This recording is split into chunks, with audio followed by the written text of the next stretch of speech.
സ്വന്തം വീട്ടിൽ പോലും പെൺകുട്ടികൾ സുരക്ഷിതരല്ല. രണ്ടാനച്ഛനും അമ്മയുടെ കാമുകനും വരെ വില്ലന്റെ വേഷത്തിലെത്താം. പറക്കമുറ്റാത്ത പ്രായത്തിൽ പിച്ചി ചീന്തപ്പെട്ട ഒട്ടേറെ കുരുന്നുകളുണ്ട് നമ്മുടെ നാട്ടിൽ. അങ്ങനെ മനോനില തെറ്റുന്ന കുട്ടികൾ, എല്ലാവരെയും പേടിയോടെ കാണുന്നവർ, സ്വന്തം മാതാപിതാക്കളോട് പോലും ദുരിത കഥ പറയാൻ ഭയപ്പെടുന്നവർ. തിരുവനന്തപുരം നഗരൂരിൽ അമ്മയുടെ കാമുകനാണ് 11കാരിയുടെ ജീവിതം തകർത്തത്. അതോടെ ആ പെൺകുട്ടിയുടെ സ്വഭാവത്തിൽ പല മാറ്റങ്ങളും ഉണ്ടായി. പിന്നെ അവളുടെ കൂട്ട് മൊബൈൽ ഫോണായിരുന്നു. ഒടുവിൽ കൗൺസിലിങ്ങിനെത്തിയപ്പോഴാണ് ആ പെൺകുട്ടി ലൈംഗിക ചൂഷണത്തിൻ്റെ നടുക്കുന്ന കഥ പുറത്തു പറഞ്ഞത്. എന്താണ് അവൾക്ക് സംഭവിച്ചത്? വിശദമായി പരിശോധിക്കുകയാണ് പോലീസ് പട്രോൾ. സ്വാഗതം.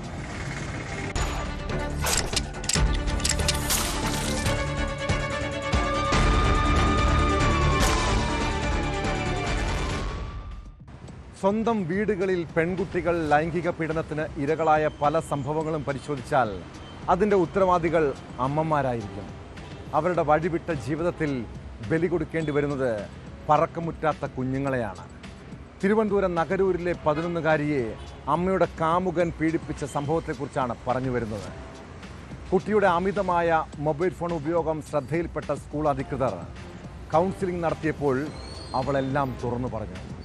അമ്മയുടെ കാമുകൻ നഗരൂർ സ്വദേശി സനലാണ് കുട്ടിയെ ലൈംഗിക പീഡനത്തിന് ഇരയാക്കിയത്. കേസിൽ പ്രതിയെ പോലീസ് അറസ്റ്റ് ചെയ്തു.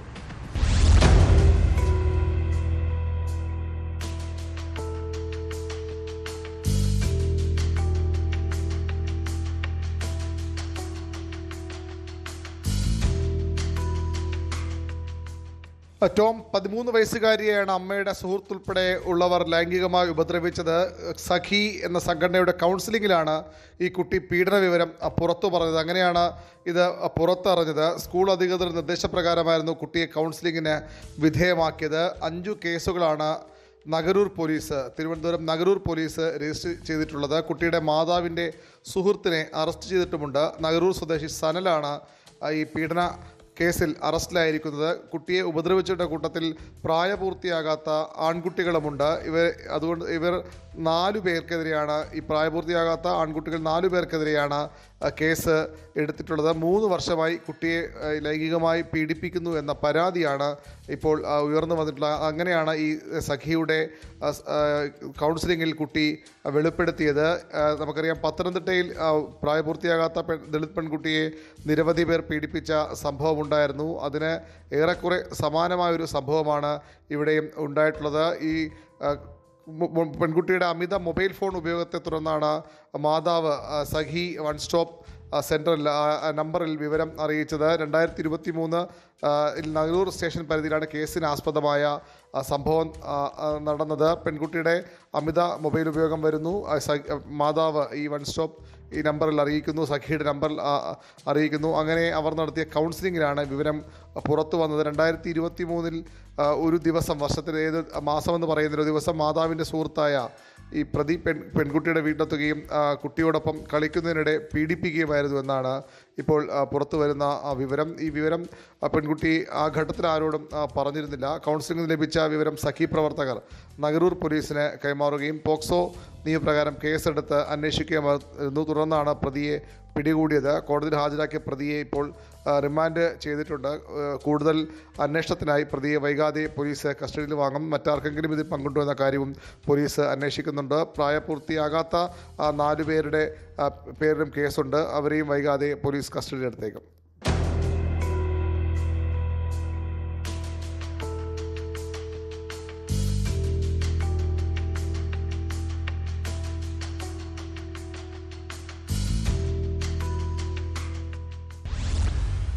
അപേക്ഷകൾ തീർപ്പാക്കണമെങ്കിൽ കൈക്കൂലി നിർബന്ധം, ഒപ്പം ഒരു കുപ്പിയും കൂടി വേണം. കൈക്കൂലി കേസിൽ അറസ്റ്റിലായ എറണാകുളം RTO ജേഴ്സന്റെ ശീലമാണിത്. ഇയാളുടെ വീട്ടിൽ തന്നെ ഒരു മിനി ബാറുണ്ട്. അവിടെ മുന്തിയ ഇനം കുപ്പികളുടെ നീണ്ട നിര. വിജിലൻസ് പരിശോധിച്ചപ്പോൾ 74 മദ്യക്കുപ്പികൾ കണ്ടെത്തി, ഒപ്പം കണക്കിൽപ്പെടാത്ത പണവും. ജേഴ്സനെതിരെ വരവിൽ കവിഞ്ഞ സ്വത്ത് സമ്പാദനമടക്കമുള്ള കാര്യങ്ങളും വിജിലൻസ് അന്വേഷിക്കും. ചെല്ലാനം സ്വദേശിയുടെ ബസ്സിൻ്റെ പെർമിറ്റ് പുതുക്കാൻ 25,000 രൂപയും കുപ്പിയും ആവശ്യപ്പെട്ട കേസിലാണ് ജേഴ്സൺ വിജിലൻസിൻ്റെ പിടിയിലായത്. ഏജന്റുമാരുടെ സഹായത്തോടെയായിരുന്നു ഉദ്യോഗസ്ഥന്റെ കൈക്കൂലി ഇടപാട്.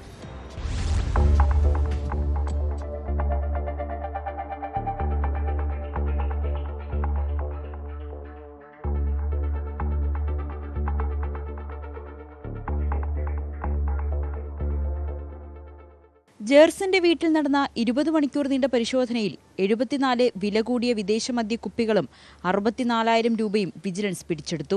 റബ്ബർ ബാൻഡിട്ട് ചുരുട്ടിവെച്ച നിലയിലായിരുന്നു പണം. ജേർസൺ വരവിൽ കവിഞ്ഞ സ്വത്ത് സമ്പാദിച്ചുവെന്നാണ് വിജിലൻസ് കണ്ടെത്തിയത്. ഇൻവെസ്റ്റ്മെന്റ്സ് 84 ലക്ഷത്തോളം രൂപയുടെ ഇൻവെസ്റ്റ്മെന്റ്സിന്റെ ഡീറ്റെയിൽസ് കിട്ടിയിട്ടുണ്ട്. 64,000 രൂപ നോട്ട്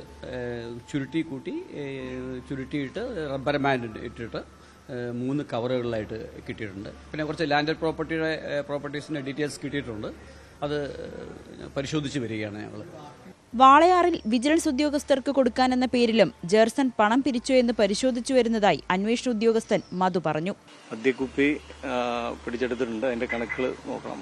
ബാക്കി ഇനി കോടതിക്ക് പിടിച്ചെടുത്ത സാധനങ്ങൾ, ബാക്കി സാധനങ്ങൾ കോടതിക്ക് കൊടുക്കും. ഫോർട്ട് കൊച്ചി ചെല്ലാനം റൂട്ടിൽ സർവീസ് നടത്തുന്ന ബസിന്റെ താൽക്കാലിക പെർമിറ്റ് പുതുക്കുന്നതിന് കൈക്കൂലി ആവശ്യപ്പെട്ടതിനെ തുടർന്നാണ് RTO പിടിയിലായത്.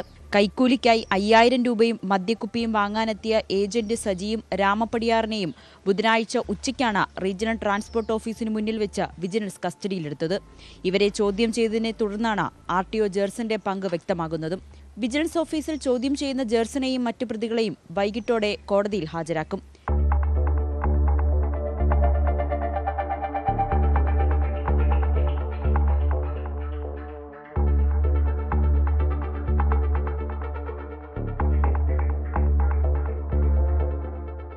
ന്യൂസ് 18 കൊച്ചി. സ്വർണ്ണക്കടത്തുമായി ബന്ധപ്പെട്ട് വടക്കൻ കേരളത്തിൽ തട്ടിക്കൊണ്ടുപോകലും മർദ്ദനവുമൊക്കെ പതിവായി കേൾക്കാറുണ്ട്. ഇങ്ങനെയുള്ള പകവീട്ടലിൽ നിരവധി യുവാക്കളാണ് ഇരകളാകപ്പെടുന്നത്. ഒട്ടേറെ കുടുംബങ്ങളെ അത് കണ്ണീരണിയിച്ചിട്ടുണ്ട്. കഴിഞ്ഞ ദിവസം കോഴിക്കോട് ബിസിനസ് സ്ഥാപനത്തിലെ തർക്കത്തെ തുടർന്ന് യുവാവിനെ തട്ടിക്കൊണ്ടുപോയി മർദ്ദിച്ച ഒരു സംഭവമുണ്ടായി.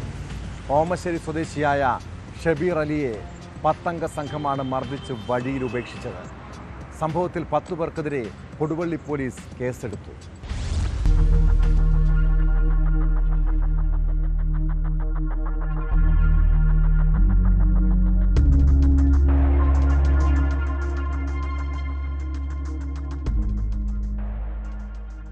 ഓമശ്ശേരി സ്വദേശിയായ ഷബീർ അലിക്കാണ് കഴിഞ്ഞ ദിവസം മർദ്ദനമേറ്റത്. സ്വകാര്യ സ്ഥാപനത്തിൽ മാർക്കറ്റിംഗ് മാനേജറാണ് ഷബീർ അലി. സ്ഥാപന ഉടമ ഓഫീസിൽ നിന്നും ഒരു യോഗത്തിനെന്ന് പറഞ്ഞ് വാഹനത്തിൽ പുറത്തേക്ക് വിളിച്ചു കൊണ്ടുപോവുകയായിരുന്നു. ഓഫീസിന് പുറത്തുനിന്ന കൊട്ടേഷൻ സംഘത്തിന്റെ സഹായത്തോടെ വാഹനത്തിൽ കയറ്റി പിന്നീട് കോടഞ്ചേരിയിലെയും വയനാട്ടിലെയും റിസോർട്ടുകളിലെത്തിച്ച് ക്രൂരമായി മർദ്ദിക്കുകയായിരുന്നു. മർദ്ദനത്തിന് ശേഷം താമരശ്ശേരിയിൽ ഇറക്കി വിട്ടു. പോലീസിൽ പരാതിപ്പെട്ടെങ്കിലും ആദ്യഘട്ടത്തിൽ പരാതി ഗൗരവമായി എടുത്തില്ലെന്ന് ഷബീർ അലി പറയുന്നു. വർക്ക് ചെയ്യുന്ന സ്ഥാപനത്തിന്റെ ഉടമ 12 മണി ഭക്ഷണം കഴിക്കാന്ന് കൂട്ടി കൊണ്ടുപോയി കൊട്ടേഷൻ സംഘത്തിന്റെ മംഗള വണ്ടി കയറി വയനാട്ടിൽ റിസോർട്ടിൽ കൊണ്ട് 24 മണിക്കൂറോളം ഭക്ഷണം പോലും തരാതെ നിരന്തരം മർദ്ദിച്ചു. മർദ്ദനമേറ്റ ഷബീർ അലിയുടെ പരാതിയുടെ അടിസ്ഥാനത്തിൽ ജോലി ചെയ്യുന്ന സ്ഥാപനത്തിന്റെ ഉടമ ഫിറോസ് ഖാൻ ഉൾപ്പെടെ കണ്ടാലറിയാവുന്ന 10 പേർക്കെതിരെ പോലീസ് കേസെടുത്തു. പ്രതികൾ ഒളിവിലാണെന്നാണ് പോലീസ് പറയുന്നത്.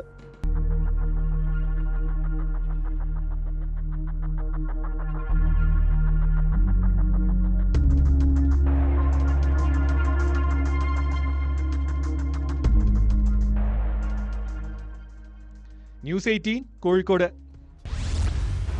പത്തനംതിട്ട നഗരത്തിൽ ഗുണ്ടകളും ക്രിമിനൽ സംഘങ്ങളും അഴിഞ്ഞാടുകയാണ്. എന്നിട്ട് പോലീസ് നോക്കുകുത്തികളാകുന്ന കാഴ്ച.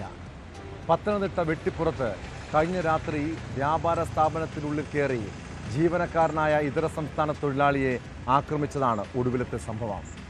സംഘടിച്ചെത്തിയ ഗുണ്ടകൾ പശ്ചിമ ബംഗാൾ സ്വദേശി അബ്ദുൾ റഹ്മാനെ ക്രൂരമായി മർദ്ദിക്കുകയായിരുന്നു. സംഭവത്തിൽ പോലീസിൽ പരാതി നൽകിയിട്ടും പ്രതികളെ പിടികൂടുന്നില്ലെന്നും ആക്ഷേപമുണ്ട്.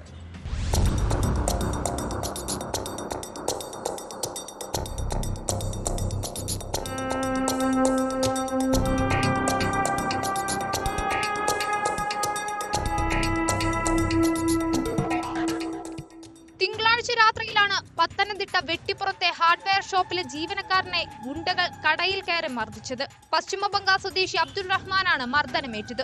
ഞായറാഴ്ച കടയ്ക്ക് മുൻപിൽ ഉണ്ടായ വാക്കുതർക്കമാണ് പിന്നീട് സംഘർഷത്തിൽ കലാശിച്ചത്. ഗുണ്ടകൾ വ്യാപാര സ്ഥാപനത്തിന്റെ ഗേറ്റ് തകർത്ത് ഉള്ളിൽ കയറി കത്തി കാണിച്ച് ഭീഷണിപ്പെടുത്തിയായിരുന്നു മർദ്ദനം. സംഭവത്തിന്റെ CCTV ദൃശ്യങ്ങൾ ഉൾപ്പെടെ കാണിച്ച് കട ഉടമ പരാതി നൽകിയിട്ടും പോലീസ് പ്രതികളെ പിടികൂടുന്നില്ലെന്നും പ്രതികൾക്ക് രാഷ്ട്രീയ സ്വാധീനമുള്ളതായും കടയുടമ ആരോപിച്ചു. ഇവരെ പറ്റി ഞാൻ ഇറങ്ങി അന്വേഷിച്ച് കഴിഞ്ഞപ്പോൾ പറയുന്നത് ഇവര് നിരന്തരം ഇങ്ങനെയുള്ള ക്രിമിനൽ ആക്ടിവിറ്റീസിൽ പെടുന്ന പിള്ളേരാണെന്നും ഇവർക്കെതിരെ പോലീസിലും കോടതിയിലും ഒക്കെ കേസുകളുണ്ടെന്നും ഇവരെ സംരക്ഷിക്കാൻ ചില ആൾക്കാരെ പുറകിലുള്ളതുകൊണ്ടാണ് ഇവരെ കിടന്ന് കളിക്കുന്നത്. മർദ്ദനത്തിൽ പരിക്കേറ്റ അബ്ദുൾ റഹ്മാനെ സംഭവശേഷം ആശുപത്രിയിൽ പ്രവേശിപ്പിച്ച് ചികിത്സ നൽകുകയായിരുന്നു. തുടർച്ചയായി നഗരത്തിൽ ഉണ്ടാകുന്ന ഗുണ്ടകളുടെ ആക്രമണത്തിൽ പോലീസ് നടപടി സ്വീകരിക്കുന്നില്ലെന്നാണ് നാട്ടുകാരുടെയും വ്യാപാരികളുടെയും പരാതി.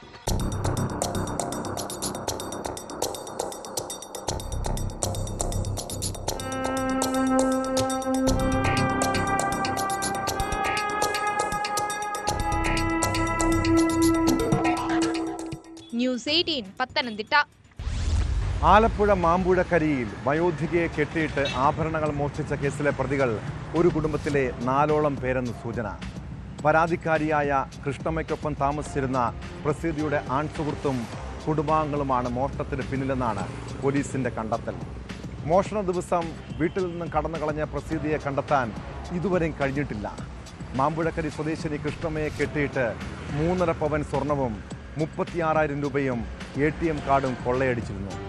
സമീപത്തെ CCTVകൾ ഉൾപ്പെടെ പരിശോധിച്ചാണ് പ്രതികൾക്കായി പോലീസിന്റെ അന്വേഷണം.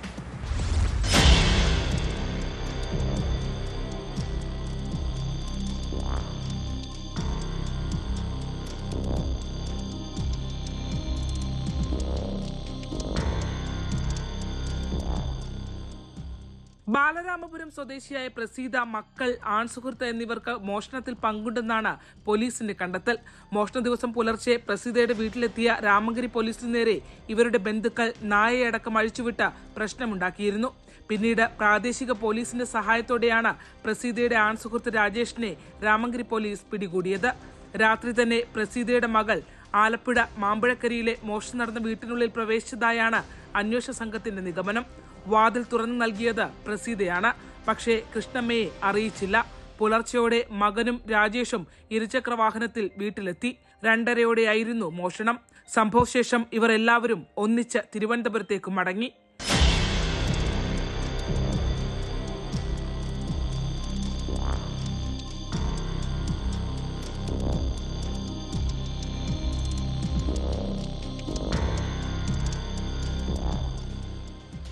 പ്രസീതയെ തേടി ബാലരാമപുരത്തെ വീട്ടിലെത്തിയ പോലീസിന് രാജേഷിനെ കിട്ടുകയായിരുന്നു. കസ്റ്റഡിയിലെടുക്കാൻ ശ്രമിച്ചപ്പോൾ രാജേഷിന്റെ സഹോദരി ഉൾപ്പെടെയുള്ളവരുമായി തർക്കമായി. ഈ തർക്കത്തിന് പ്രസീത വീട്ടിൽ നിന്ന് രക്ഷപ്പെട്ടു. അതേസമയം കൃഷ്ണമ്മ പ്രസീതക്കെതിരെ മൊഴി നൽകാത്തതും പോലീസിനെ കുഴക്കി. വീട്ടിലെത്തിയത് 4 പുരുഷന്മാരാണെന്നായിരുന്നു കൃഷ്ണമ്മയുടെ മൊഴി. സംഭവശേഷം പ്രസീത വീട്ടിൽ നിന്ന് പോയി എന്നല്ലാതെ സംശയവും പ്രകടിപ്പിച്ചില്ല. ഇതും പോലീസ് പരിശോധിക്കുന്നുണ്ട്. ഇരുവരും തമ്മിൽ സാമ്പത്തിക ഇടപാടുകൾ ഉണ്ടോ എന്നതും അന്വേഷിക്കുന്നുണ്ട്. സംഭവത്തിൽ രാജേഷ് മാത്രമാണ് പിടിയിലായിട്ടുള്ളത്. പ്രസീതയ്ക്കും മക്കൾക്കും വേണ്ടിയുള്ള തിരച്ചിൽ രാമങ്കരി പോലീസ് ഊർജിതമാക്കി.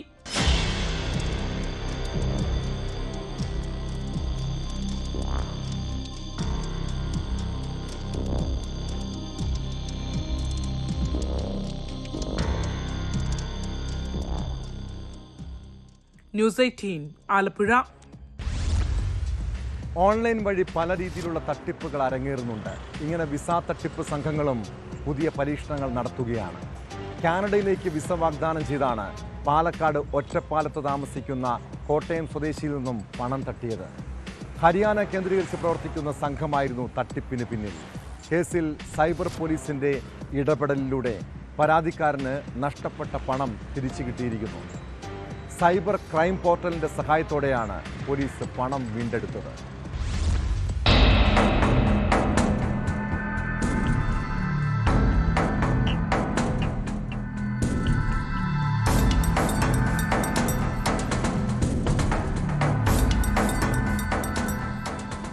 കഴിഞ്ഞ ജൂലൈ മാസത്തിലാണ് കാനഡയിലേക്കുള്ള വിസക്കെന്ന പേരിൽ ഒറ്റപ്പാലത്ത് താമസിക്കുന്ന കോട്ടയം സ്വദേശിയെ ഓൺലൈൻ വഴി കബളിപ്പിച്ച് പണം തട്ടിയത്. കാനഡയിൽ പോകുന്നതിനായി ഇദ്ദേഹം വെബ്സൈറ്റുകളിൽ പരിശോധന നടത്തിയിരുന്നു. തുടർന്നാണ് ഇയാൾക്ക് വാട്സപ്പിൽ വിസയും ജോലിയും വാഗ്ദാനം ചെയ്ത് ഫോൺ വരുന്നത്. പ്രായം കൂടുതലുള്ളതിനാൽ കൂടുതൽ പണം ഫീസ് ഇനത്തിൽ വേണമെന്ന് തട്ടിപ്പ് സംഘം വിശ്വസിപ്പിച്ചു. ഇതിനായി വ്യാജ വെബ്സൈറ്റും പരിചയപ്പെടുത്തി. ഇതിൽ വിശ്വസിച്ചതിനെ തുടർന്നാണ് 2 ഘട്ടമായി 39,000 രൂപ അയച്ചു നൽകിയത്. എന്നാൽ പിന്നീട് ഫോണിലൂടെ ബന്ധപ്പെട്ടയാളെ ഫോണിൽ കിട്ടാത്ത സ്ഥിതിയായി.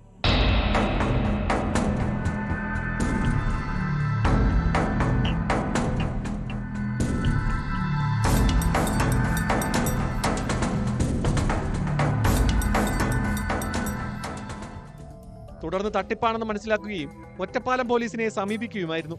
UPI മുഖാന്തരം പണം കൈമാറിയ അക്കൗണ്ട് പരിശോധിച്ചപ്പോഴാണ് ഹരിയാനയിലെ ബാങ്കിലാണ് പണം എത്തിയതെന്ന് പോലീസ് തിരിച്ചറിഞ്ഞത്.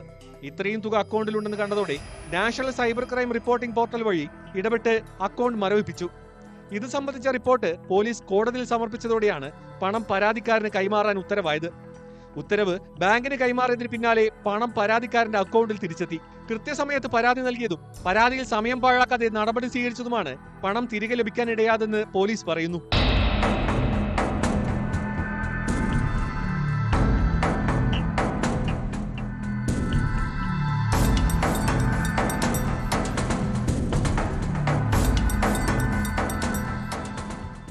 ന്യൂസ് 18 പാലക്കാട്.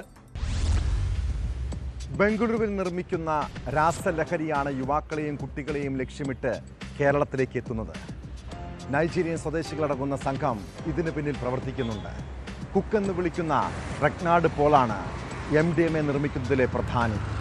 അവിടെ നിന്നും വിൽപ്പനയ്ക്കായി കൊച്ചിയിലെത്തിക്കാൻ വിവിധ സംഘങ്ങളുണ്ട്.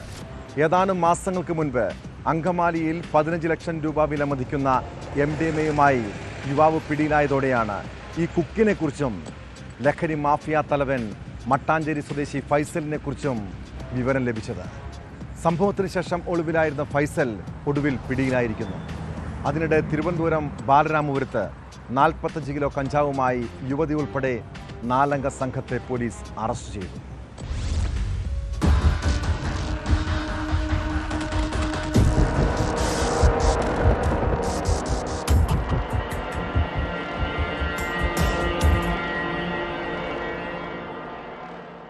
അങ്കമാലിയിൽ ലക്ഷങ്ങൾ വിലമതിക്കുന്ന MDMA പിടികൂടിയ കേസിൽ ഒളിവിലായിരുന്ന പ്രതികളാണ് പിടിയിലായത്. ഹിമാചൽ പ്രദേശിൽ ഒളിവിലായിരുന്ന മട്ടാഞ്ചേരി സ്വദേശി ഫൈസലിനെ അങ്കമാലി പോലീസ് തന്ത്രപരമായി കുടുക്കുകയായിരുന്നു. കഴിഞ്ഞ മെയ് മാസമാണ് ബംഗളൂരുവിൽ നിന്ന് തിരുവനന്തപുരത്തേക്ക് പോവുകയായിരുന്ന ടൂറിസ്റ്റ് ബസ്സിൽ കടത്തുകയായിരുന്ന 201 ഗ്രാം രാസലഹരി പിടികൂടിയത്. രാസലഹരി കടത്തിയ വിപിനെ അന്ന് തന്നെ അറസ്റ്റ് ചെയ്തിരുന്നു. മയക്കുമരുന്നിന് പണം മുടക്കുന്ന ആളാണ് ഇപ്പോൾ പിടിയിലായ ഫൈസൽ. ഫൈസലും വിപിനും ചേർന്നാണ് ബംഗളൂരുവിൽ മയക്കുമരുന്ന് വാങ്ങാൻ പോയത്. വാങ്ങിയ ശേഷം ഫൈസൽ മറ്റൊരു വാഹനത്തിൽ നാട്ടിലേക്ക് തിരിക്കും. കൊച്ചി നഗരമേഖലകൾ കേന്ദ്രീകരിച്ചായിരുന്നു വിൽപ്പന. ബംഗളൂരുവിൽ നൈജീരിയൻ വംശജനായ റെഗ്നാൾഡ് പോൾ എന്നയാളിൽ നിന്നാണ് സംഘം രാസലഹരി വാങ്ങിയിരുന്നത്.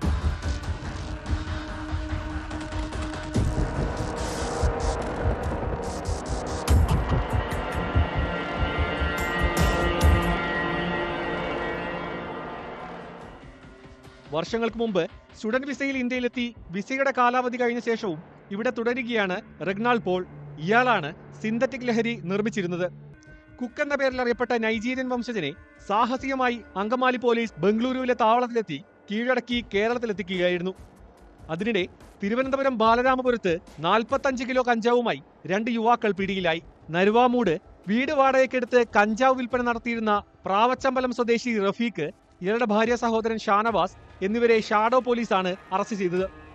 ഇവരുടെ ഒപ്പം ഉണ്ടായിരുന്ന കാട്ടാക്കട സ്വദേശി അനസിന്റെ പെൺസുഹൃത്ത് എന്നിവരും കസ്റ്റഡിയിലായതായി സൂചനയുണ്ട്.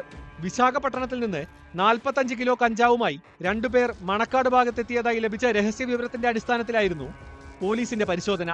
അന്യസംസ്ഥാന തൊഴിലാളികളെയും സ്കൂൾ കോളേജ് വിദ്യാർത്ഥികളെയും കേന്ദ്രീകരിച്ച് കഞ്ചാവ് വിൽപ്പന നടത്തി വന്നിരുന്ന സംഘത്തിലെ പ്രധാന കണ്ണികളാണിവർ.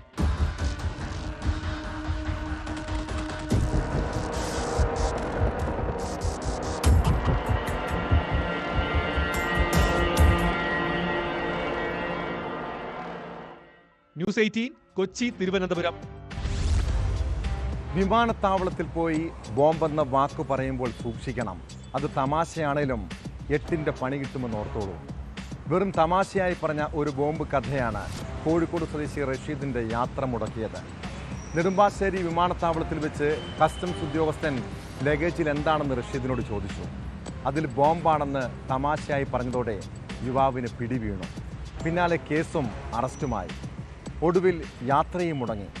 ഒരു ചോദ്യം മതി ജീവിതം മാറിമറിയാനെന്ന് റഷീദിന് അപ്പോഴാണ് മനസ്സിലായത്.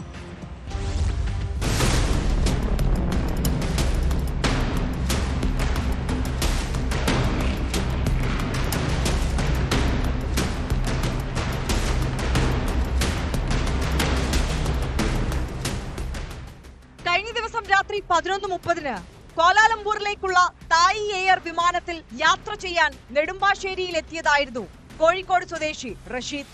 വിമാനത്തിൽ കയറാൻ ബോർഡിംഗ് പാസ് അടക്കമുള്ള നടപടികൾ പൂർത്തിയാക്കിയ റഷീദിനോട് ലഗേജിന്റെ ഭാരം എന്തുകൊണ്ടാണ് കൂടുതലെന്ന് കസ്റ്റംസ് ഉദ്യോഗസ്ഥൻ ചോദിച്ചു. അതിൽ ബോംബാണെന്നായിരുന്നു തമാശ രീതിയിലുള്ള യുവാവിന്റെ മറുപടി. ഇതോടെ കസ്റ്റംസിന്റെ പിടി വീണു. പിന്നാലെ നെടുമ്പാശ്ശേരി പോലീസിനെ വിളിച്ചു വരുത്തി അയാളെ കൈമാറുകയും ചെയ്തു. കസ്റ്റംസ് ഉദ്യോഗസ്ഥരോട് റഷീദ് മോശമായി പെരുമാറിയെന്നാരോപിച്ച് പോലീസ് കേസെടുക്കുകയും കസ്റ്റഡിയിലെടുത്ത് അറസ്റ്റ് രേഖപ്പെടുത്തി വിട്ടയക്കുകയും ചെയ്തു.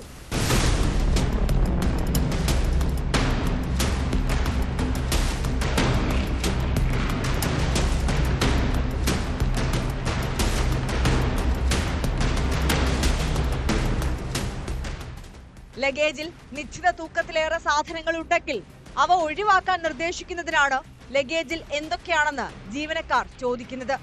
എന്നാൽ ചില യാത്രക്കാർ ഇത് തങ്ങളെ അവഹേളിക്കുന്നതായി തെറ്റിദ്ധരിക്കാറുണ്ട്. ബോംബ് ഭീഷണി ഉണ്ടായാൽ ഉടൻ റിപ്പോർട്ട് ചെയ്ത് അടിയന്തര സുരക്ഷാ യോഗം ചേരണമെന്നതാണ് വ്യോമയാന നിയമമെന്ന് അധികൃതർ ചൂണ്ടിക്കാട്ടി. അങ്ങനെയാണ് റഷീദിനെ കസ്റ്റഡിയിലെടുക്കുകയും നിയമ നടപടി സ്വീകരിക്കുകയും ചെയ്തത്. വെറും തമാശയായി പറഞ്ഞ ഒരു വാക്കാണ് റഷീദിന്റെ യാത്ര മുടക്കിയത്.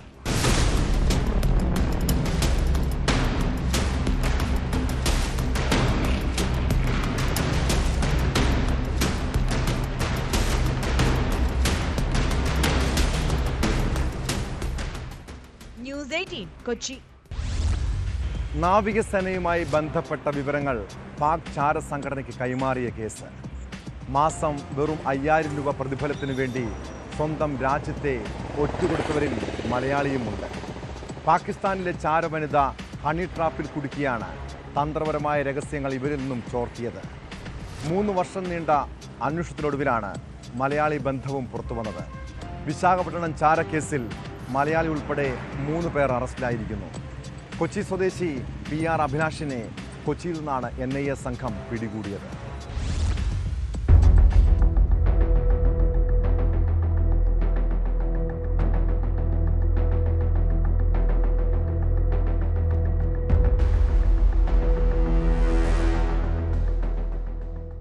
കാർവാർ നാവികസേന ആസ്ഥാനത്ത് ജോലി ചെയ്തിരുന്ന കർണാടക സ്വദേശികളായ ലക്ഷ്മൺ തണ്ടൽ, അക്ഷയ് രവി നായിക് എന്നിവരെയും കൊച്ചി നാവികസേന ആസ്ഥാനത്ത് ജോലി ചെയ്തിരുന്ന കൊച്ചി സ്വദേശി PA അഭിലാഷിനെയുമാണ് NIA അറസ്റ്റ് ചെയ്തത്.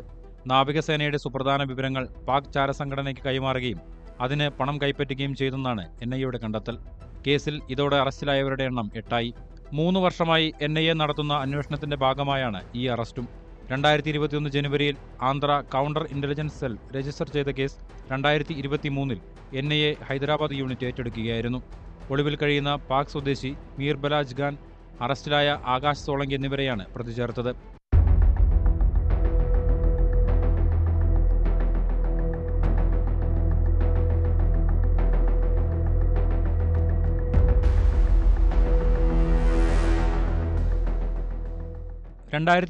ജൂലൈ 19 ഇവർക്കെതിരെ കുറ്റപത്രം സമർപ്പിച്ചിരുന്നു.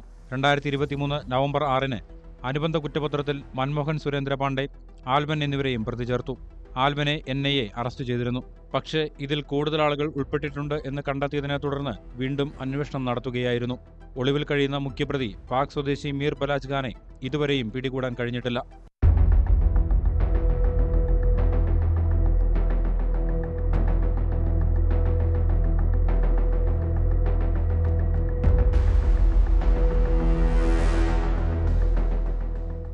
ന്യൂസ് 18 കൊച്ചി. ജീവനിൽ കൊതിയുണ്ടെങ്കിൽ KSRTC ബസ് വരുമ്പോൾ റോഡിൻ്റെ സൈഡിലേക്ക് ഒതുങ്ങി നിൽക്കുന്നതാകും നല്ലത്. കാൽനട യാത്രക്കാരെയോ ഇരുചക്ര വാഹനങ്ങളെയോ കൂസാതെയുള്ള അവരുടെ മരണപ്പാച്ചിൽ പലപ്പോഴും അപകടം ക്ഷണിച്ചു വരുത്താറുണ്ട്. മലപ്പുറം എടപ്പാളിൽ സ്കൂട്ടർ യാത്രികനെ KSRTC ബസ് ഇടിച്ച സംഭവത്തെക്കുറിച്ചാണ് പറഞ്ഞു വരുന്നത്. അപകടത്തിന് ശേഷം ബസ് നിർത്താതെ കടന്നു കളഞ്ഞിരുന്നു. സംഭവം നടന്ന് 10 ദിവസത്തിന് ശേഷം ഇടിച്ചു നിർത്താതെ പോയ KSRTC ബസ് പോലീസ് പിടികൂടി. അപകടത്തിൽ ഗുരുതരമായി പരിക്കേറ്റ യാത്രക്കാരൻ തൃശൂർ അമല ആശുപത്രിയിൽ ചികിത്സയിലാണ്.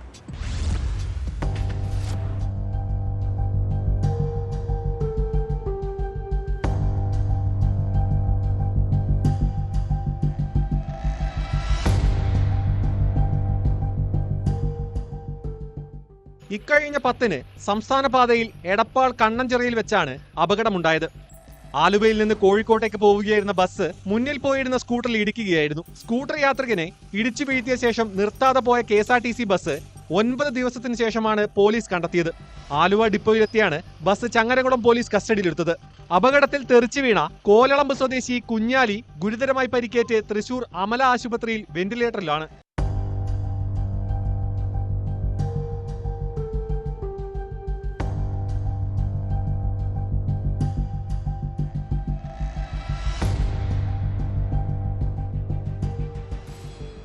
നിർത്താതെ പോയ ബസ്സിനെ നിരീക്ഷണ ക്യാമറ ദൃശ്യങ്ങളും മറ്റും ശേഖരിച്ച് നടത്തിയ അന്വേഷണത്തിനൊടുവിലാണ് പോലീസ് തിരിച്ചറിഞ്ഞത്.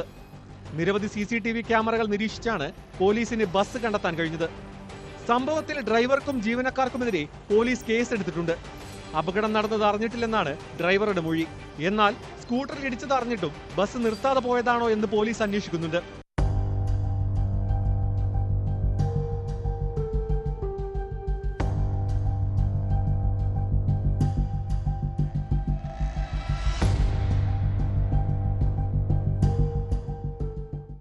ന്യൂസ് 18 തിരൂർ. കാലം ഒരല്പം പിന്നോട്ട് സഞ്ചരിച്ചാൽ നമ്മുടെ സ്കൂളുകളിലും കോളേജുകളിലും കുട്ടികൾ കാട്ടുന്ന കുസൃതികൾ എന്തായിരുന്നു? പരസ്പരമുള്ള തമ്മിലടി, പെൺകുട്ടികൾക്ക് നേരെയുള്ള കമൻ്റടി, അങ്ങേയറ്റം പോയാൽ ടീച്ചർമാരെ ഇരട്ടപ്പേരും വിളിക്കും. ഇങ്ങനെയുള്ള ചെറിയ കുസൃതികൾ കാട്ടിയാൽ പോലും വലിയ ശിക്ഷ ഏറ്റുവാങ്ങിയാണ് നമ്മളൊക്കെ വളർന്നു വന്നത്. എന്നാൽ ഇക്കാലത്ത് കുട്ടികളുടെ വികൃതികൾ അതിരുവിടുന്നുണ്ട്. അധ്യാപകരെന്നോ സഹപാഠികളെന്നോ നോക്കാതെ ആരുടെയും മാനത്തിന് വില പറയുകയും കൊലവിളി മുഴക്കുകയും ചെയ്യുന്ന കുരുത്തം കെട്ട ഒരു തലമുറ. കേരളത്തിലെ 2 കോളേജുകളിൽ ഈ സമീപ ദിവസങ്ങളിലുണ്ടായ സംഭവങ്ങൾ അല്പം ആശങ്കപ്പെടുത്തുന്നതാണ്. കണ്ണൂരിലും കോഴിക്കോടും സഹപാഠികളായ വിദ്യാർത്ഥിനികളുടെയും അധ്യാപകരുടെയും ചിത്രങ്ങൾ മോർഫ് ചെയ്തും ഓൺലൈനിൽ വിൽപ്പനയ്ക്ക് വെച്ചും ആനന്ദം കണ്ടെത്തിയവർ. അമ്മയെയും പെങ്ങളെയും തിരിച്ചറിയാത്ത ഒരു യുവത്വമാണോ ഇവിടെ വളർന്നു വരുന്നത്? ഈ നാട്ടിൽ സുരക്ഷിതരായി എങ്ങനെ ജീവിക്കാൻ കഴിയും? ഇതോടെ പോലീസ് പട്രോൾ പൂർണ്ണമാകുന്നു. നമസ്കാരം.